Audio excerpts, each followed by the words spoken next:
100 రోజుల్లో ఎంతమంది ఉపాధి కోల్పోయారంటే ఇందాకే చెప్పాను మీకు, దాదాపు 1,00,000 మంది కోల్పోయారు.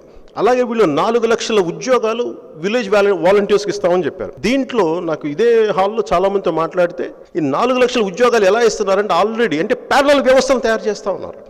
ప్యారలల్ వ్యవస్థ అంటే ఆల్రెడీ మనకి పంచాయతీ చాలామంది ఉన్నాయి, ప్యారలల్ ఆల్రెడీ ఉన్నాయి అక్కడ, గవర్నమెంట్ ఎంప్లాయీస్ ఉన్నారు దానికి సంబంధించి. ఇవన్నీ కాకుండా వైసీపీ క్యాడర్ని అంటే నెక్స్ట్ ఎలక్షన్స్కి రెడీ చేయడం కోసం ఈ విలేజ్ వాలంటీర్స్ అని పెట్టారు. కానీ నిజంగా విలేజ్ వాలంటీర్స్ వాళ్ళ పని ఏంటని చూస్తే వస్తువులు ఇవ్వడం, వాళ్ళకి ఏమో కరెక్ట్ కొరియర్ సర్వీస్లా ఉంది.